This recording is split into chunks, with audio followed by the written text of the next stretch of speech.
the Pumpkin Center and said he was a walking delegate for a labor union. He said everything was union now in order to be successful and quoted the United States as an example. Well, we held a meeting down at the schoolhouse and had a lot of speaking on the subject. Jim Lawson was chairman. Jim said he used to be a union man. He worked for the Union Pacific. Well, we organized a lot of unions, putting there everybody joined except me. I thought I'd wait a spell and see how it was going to work. Mother said I joined every fool thing that come along anyhow. Well, we got more labor unions now than you can take a stick at. Well, when it comes springtime, I had to hire a lot of help to work on the farm, and I had more trouble than a Democrat at a Republican rally. I hired one feller, got him to plow it. He plowed a furrow across the field and stopped it. I went out and asked him why he didn't turn around, plow back, and he said, that wasn't his job, turn the horse around. That was the job of the horse turners union. So I had to hire another fella, go along, turn the horse around. Well, when it come dinner time, none of them would come in to dinner, so I went out and asked them why they didn't unhitch the horse and come to dinner. And he said that wasn't their job to unhitch the horse. That was the job of the horse unhitcher union.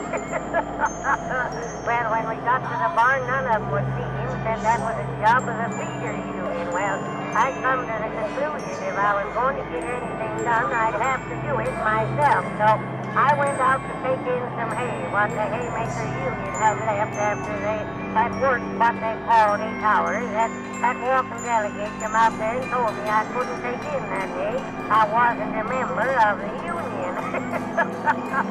Well, I asked him how long it would take to become a member, and he said, weeks. Well, I told him I'd like to get my hay in. Looked as though it was going to rain, and I feared it to get fired. Well, that's the first forkful. Every darn one of them went on a strike and called me a scab and wouldn't let me work on my own farm.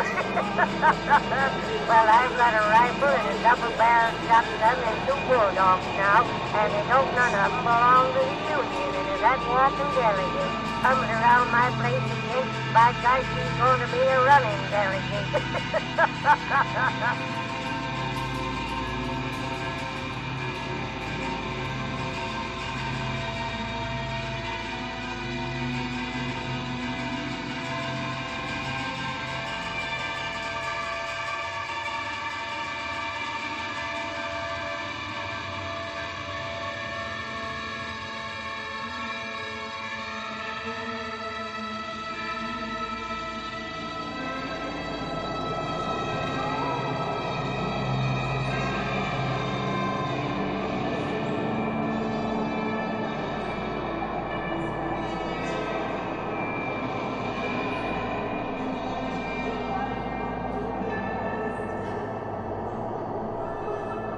Welcome to Let's Talk Science with Irene Moon.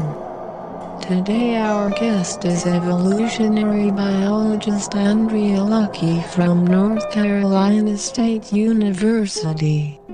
Our topic is evolution and the human ability to conceptualize long periods of Earth history.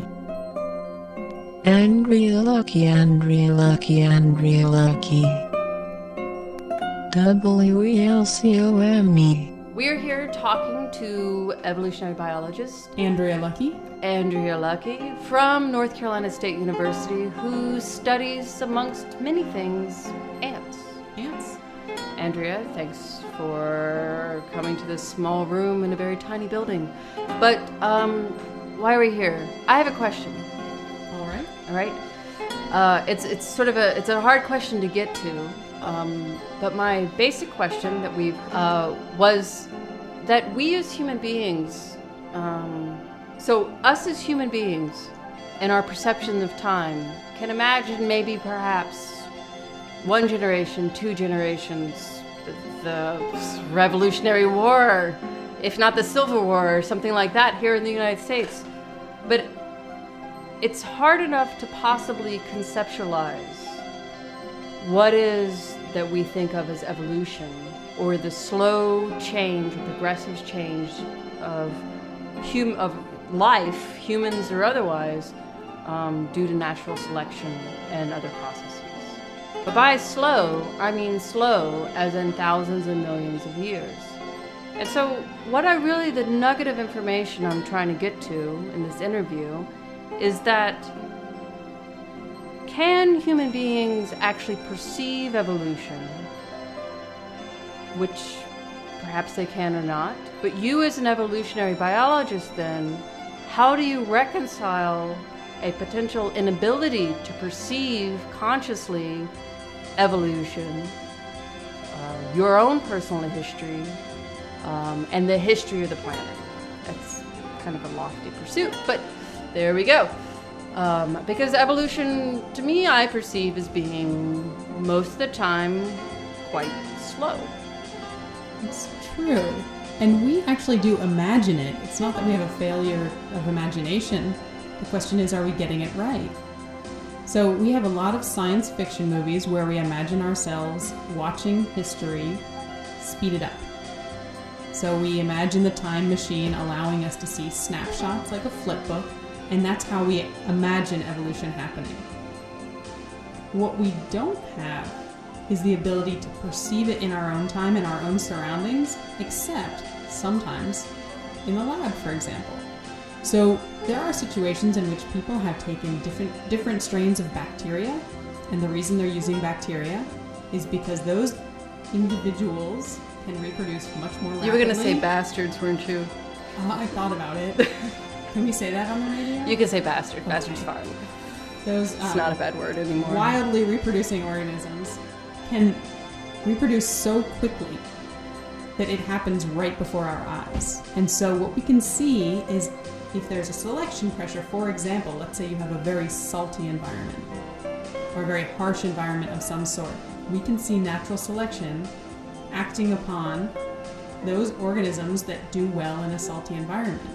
And so over a human lifetime, in fact, over perhaps a PhD project, you might even be able to see evolution happening on different strains of bacteria that are subject to different pressures. Now So is that a perception of evolution, or is that a perception of natural selection?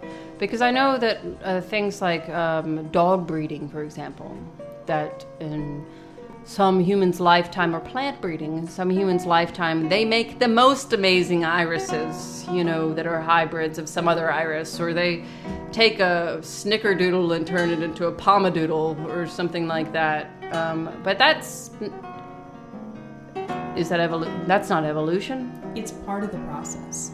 And if you had an experiment running for a long enough period of time, you would actually start to see what we would not hesitate to call evolution, which is to say new forms arising, new combinations coming together, not just the salt tolerance to be able to survive, but actual novelty because of the variation in the gene pool and adaptation to that environment.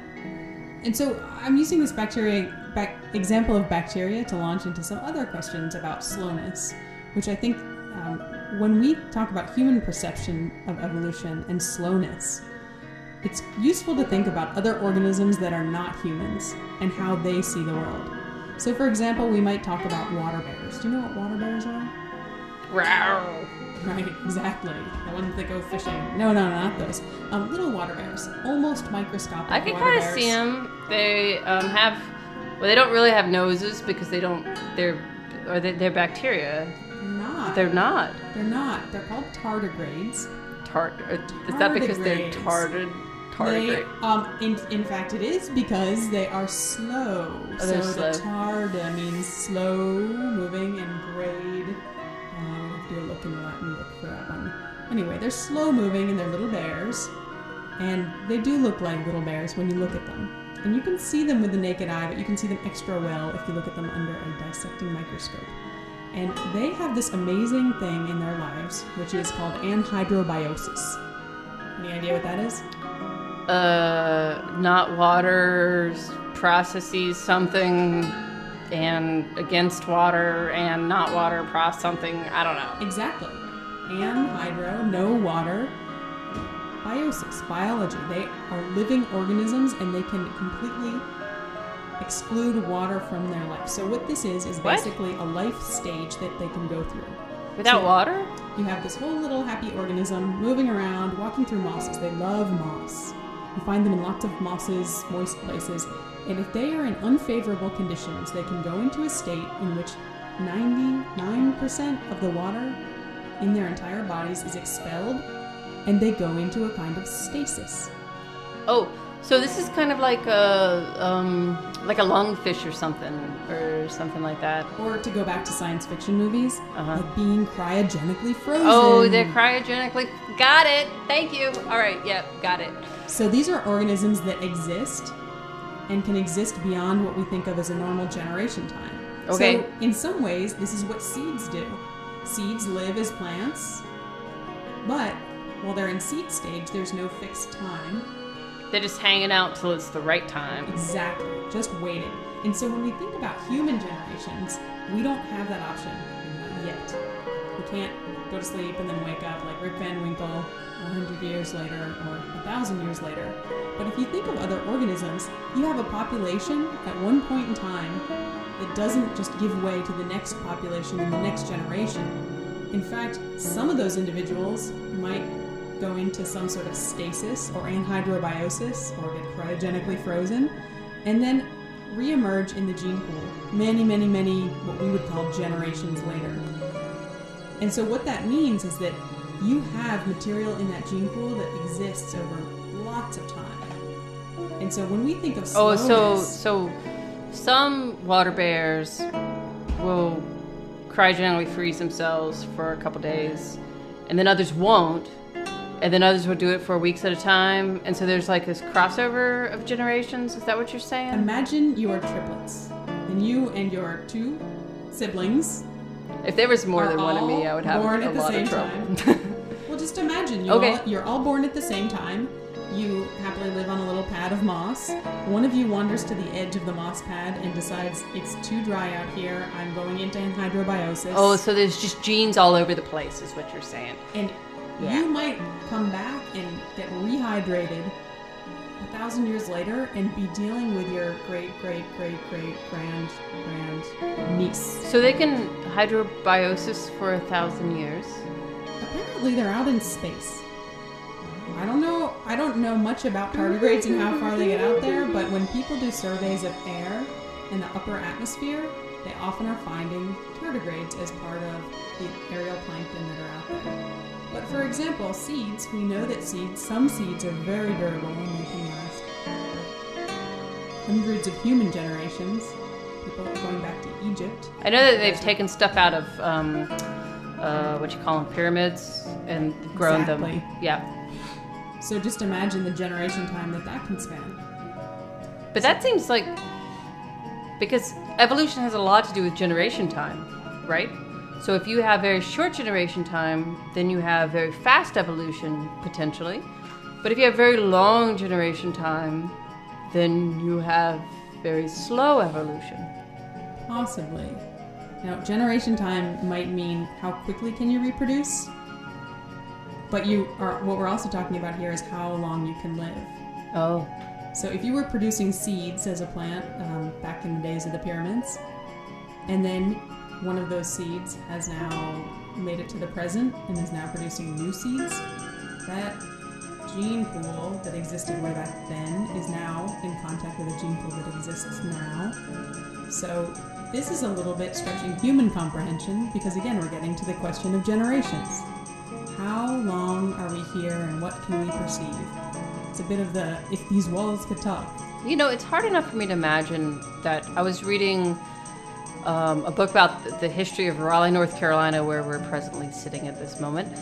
I was reading a history about Raleigh, North Carolina, and it wasn't but 100 years ago, 100 years ago, that they were hanging people publicly on the corner, on Fayetteville Street Mall, which is just like a major corner down here, and branding people and all these atrocities that we think about as not part of humanity that we know now.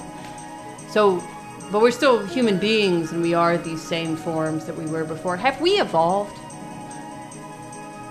It's a great question. And part of the question that you're really asking is, what are the steps that go into evolution? Can we see it? Have human beings evolved? Have we grown at all? Another way of asking that question is, what is it that we are seeing in our lives, in one person's lifetime, in the change that we see? Are we actually seeing change that is permanent? Or are we seeing stochasticity, fluctuations? Are we just seeing a lot of variation within a population? Or social evolution that has nothing to do with a physical evolution? These are all good questions, and I don't think they could be answered succinctly as, yes, this is evolution, or no, this is not. But this is partly about the perception, because when we think about a species, for example, something that seems to be very clear in evolution where a lot of things are muddy, what makes a species? We have fairly good definitions of what different species are, non-interbreeding populations. But when those species, let's say you had two sister species that split because a mountain range grew up in the middle of what used to be one population, when did those two entities become different species versus just one? Was it immediately when that mountain range separated them? Or was it a process over time of those genes becoming different and those populations no longer being able to interbreed and produce fertile offspring? So you're talking basically about the concept of punctuated evolution versus sort of this gradual continuous evolution, where punctuated evolution is what people kind of wish or want, from what I understand, to believe in, that there's a sudden change from this one organism, and then there's this evolutionary advantage, and then, oh my gosh, there's the second organism that now has the large mandible because the large mandible is better for biting things. And you know where that happens? Corn. Corn is the example of that. It's polyploidy. It happens in sunflowers too. You have one organism and then some random event that causes gene duplication from one generation to the next. That new organism can no longer interbreed with its forebears. And that's the definition. One of the definitions of the multitude of definitions of species is that you can only breed with others of your like kind and not others of other similar like kinds. That's right. So corn appeared essentially in a generation. Wow. From the thing that it emerged from, which we call teosinte, was very different. It was more like wheat or a grass on a stalk, whereas corn, we know corn. I know corn. Tried to grow corn, failed. It's hard. It's delicious. But corn is an example of something that appears in an instant. But the majority of potentially perceptual evolution in our lifetimes, as we exist now, is really just a very slow process of natural selection that may or may not take hold as the defining feature that might eventually begat, through much extending time, begat a new species, a new way of walking, a new way of living, a new way of being, thinking, developing. Yeah, it's slow. It's slow, and it's hard to imagine that we would know it when we saw it, unless we had some way of seeing it through someone else's eyes. So, for example, the cave paintings allow us to see, in Lascaux, France, for example, allow us to see some organisms that we no longer see today, the ancient aurochs. And we can imagine that there's, because of these human-like characteristics, but then other things, we can imagine what they were, hypothesize of what they were like in comparison to the way we're like now. So we can imagine our own evolution. We can look at fossil records, and we can look at bones. What about alligators? Oh, we have great fossils of alligator-type things. Alligators are very scary, but they used to be much, much scarier. I know they used to be huge, right? That's right. And they used to, 40 meters long, something like that. There was some giant alligator. But there's still alligators now, and they've been alligators for a long, long, long time. Since the dinosaurs, which I can't remember how long that was, but everybody saw Jurassic Park, so it was around the same time as them. But they survived, and they're pretty much the same alligator now, maybe slightly descended. Well, they look the same in the bone structure. And we know this because the information we have from way back when is bone structure, because that's what fossils are. In some cases, it's a little bit more than bone structure because of great fossil preservation. But for example, if those alligators were very well educated and had nice conversations, that would not be preserved in the fossil record. And today, the mute alligators, or the alligators that don't seem to have nice conversations that we can follow, we don't know if that social aspect has changed. And this is just one way of saying we only can perceive what time is handed down to us. And in the case of lots of animals and organisms, in the fossil record, we have fossil records, and that's what tells us about deep time, as well as molecular data. So what you're saying is that just because a very ancient alligator looks like a present-day alligator, although it might have been a little bit bigger, it's not the same species anymore, obviously, and a lot of evolution could have happened between that old fossil alligator and our present-day alligator, possibly, but it's hard to know. That's entirely true. A lot of extinction events, a lot of different species of now extinct alligator could have happened, and we only have what is actually a very modern alligator. We might have a modern alligator with an incredible immune system that is very different from the previous immune system of ancient alligators. So these alligators are basically carrying Chanel bags and shopping on Wall Street, compared to the ancient alligators. Well, we don't know, but it's possible. There are some things that we do know, and other things we can't know, and so we use our imaginations to imagine what might have happened over these long stretches of time, and we imagine that we might have an idea of what could have happened. But again, we're imagining, and we're putting stories together based on evidence, pieces we know, and other parts we are trying to fill in the holes and looking for more evidence. All right, so now, of course, I'm going to have to ask, how we have fossil records of time, of perceivable time. So a fossil exists, and so we know that this thing existed at this perceivable piece of time in the strata of rock that's been carbon dated based on radiation or something, and then there you go. Then you know basically what time it is. And you know that it could have existed before that, and you know that it could have existed after that. But the only thing you really know is it existed at that very moment in time. How in the world, I had a question there and I totally forgot it, but how in the world if you're studying alligators now, or ants or anything else, how do you study the fact that at some point there was ancestral ants or alligators or whatever, and when they started? Oh, this is a fascinating question. And I like to think about it in terms of ants. You can leave the alligators aside for now. Well, they all both start with A's. Yeah. Right. So there was the first ant at some point in time.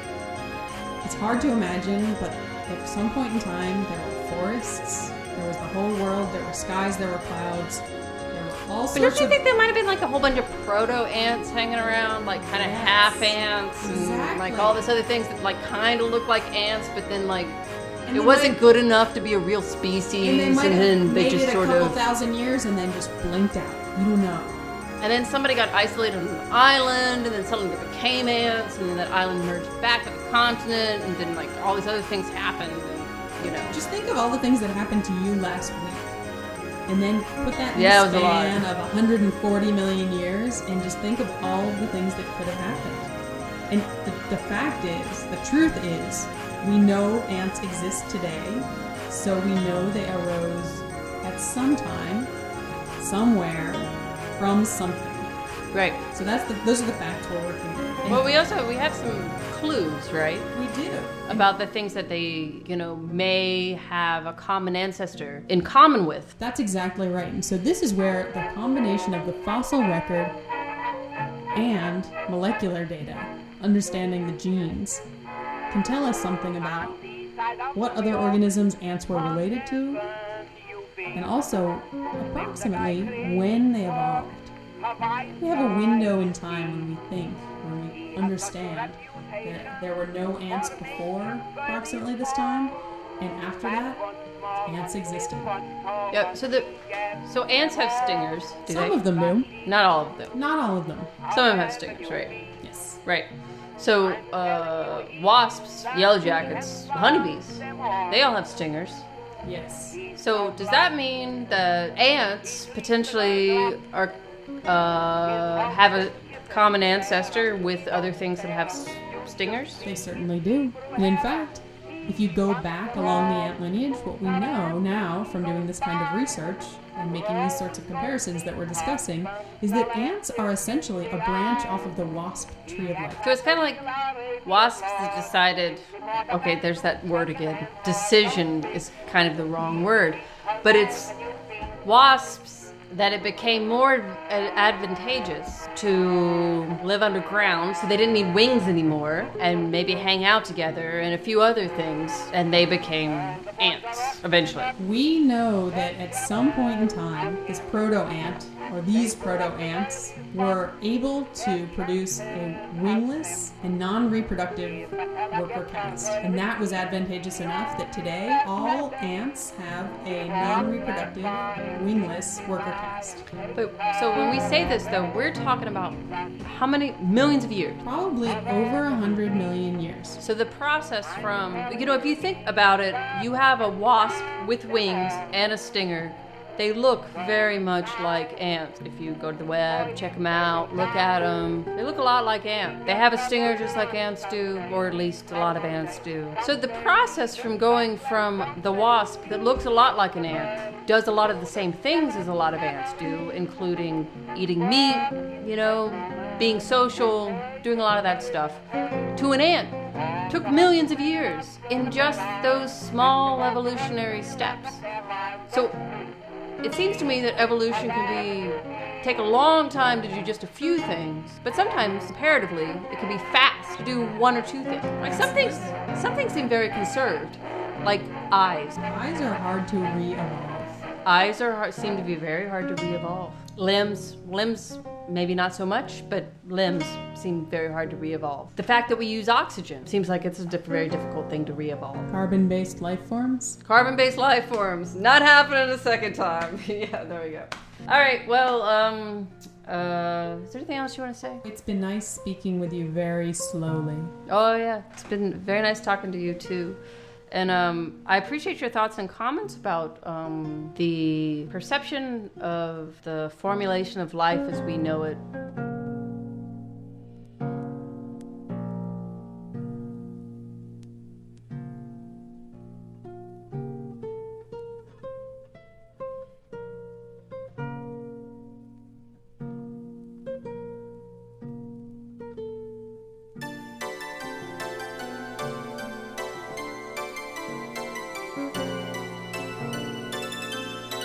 Come on, Avi and Morris, and I'll take you to the movies.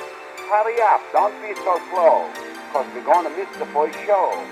Oh, here's a nice place for 15 cents. Wait a minute, there's a nicer place next door for 10 cents. Say, mister, what picture's here? A cereal? I don't want to see it. I have cereal for breakfast every day. Well, we'll go in anyhow. Oi, it's dark in here. Let's sit down. Oi, what a nice soft seat. What's that you said, lady? I'm sitting on your lap? Oh, pardon me, I thought it was a plush seat. What's that you said, Avi? You fell over a red suitcase. Don't be a fool, that's a man's foot in the aisle. Now comes the picture. What's that you said, Jakey? Be quiet and I'll tell you everything. It's beginning to commence. The Fool 'em Kill 'em Company presents When Father Comes Home in 4 parts, passed by the National Cracker Company. License number, oi, oi, oi. Well, don't speak so loud. I can't hear the picture. Say, mister, what did you say to me? What am I doing with my hand in your pocket? I'm looking for my pocketbook. Why don't I look in my own pocket? I did, but it ain't there. Oi, now comes the literary digestion. New York, September the 12th. A man fell out of a 10-story window, landed in a soda water wagon, and didn't get hurt. He fell on some surf stuff. Ha ha, that's a good one, Jakey. Remember that, and you'll tell it to your mother when we get home. It's Detroit, PA. Oliver August was killed in an explosion at 12 o'clock midnight, September the 1st. And that was the last of August. Chicago ill, October the 9th. A miracle happened. An Irishman changed his nationality in 2 minutes. He was driving an automobile and coined into a pole. What's that, baby? You want I shall buy you some candy? Look under the seat. You'll find some chewing gum. Brooklyn, New York, June the 10th. Dr. Bloom fell into a well this morning and was drowned. Serves him right. He should have attended to the sick and left the well alone. Boston, Mass., April the 1st. Married woman runs away with her chauffeur. Now every time her husband hears an automobile horn, he gets nervous prostration. He's afraid the chauffeur is bringing her back. Macon, Georgia, July the 1st. Mrs. Johnson, a colored lady, was visited by the stork. The baby only weighed 2 pounds. Now how could anything so dark be so light? Ladies and gentlemen, broadcasting station COD, 398 meters, marked down from 400. Weather report. Clear weather for tomorrow. Go to Ginsburg for your umbrellas. 1 minute, please. Stock market quotation. Broker Goldstein was very sick. His temperature went up to 98. Levi said when it gets to 100, he should sell. Public school talk. Public school number 65 introduces a new study called goes into. 2 goes into 4. 4 goes into 8. Father goes into lots of places and comes home very late. Mother goes into hysterics and then goes into bed. But what goes into corned beef hash, I can't get into my head. 1 minute, please. I will now tell a fish story. How to catch fish without bait. You get a big club and some pepper. Go down to the water, sprinkle the pepper on top of the water, and when the fish come up to sneeze, hit them on the head with the club. I will now talk on the 18th Amendment. It's the only dry subject that's all wet. The history of the United States. First the Dutch settled here, then came the Irish and settled the Dutch. Then came the Hebrews and settled the Irish, and then came Prohibition and that settled everything. What would our forefathers done? Where could they get the spirit of 1776? Could Washington cross the Brandywine? Could Paul Revere get his pony? And I ask you, could the Statue of Liberty be lit up every night? Only last week a man sold his wife for a drink of whiskey. And yesterday I saw him and he was crying. He said, I wish I had my wife back. I said, are you sorry? He said, no, I'm thirsty. Mr. Archie Highball will sing, it's a stiff neck that has no turning when her short skirt goes by.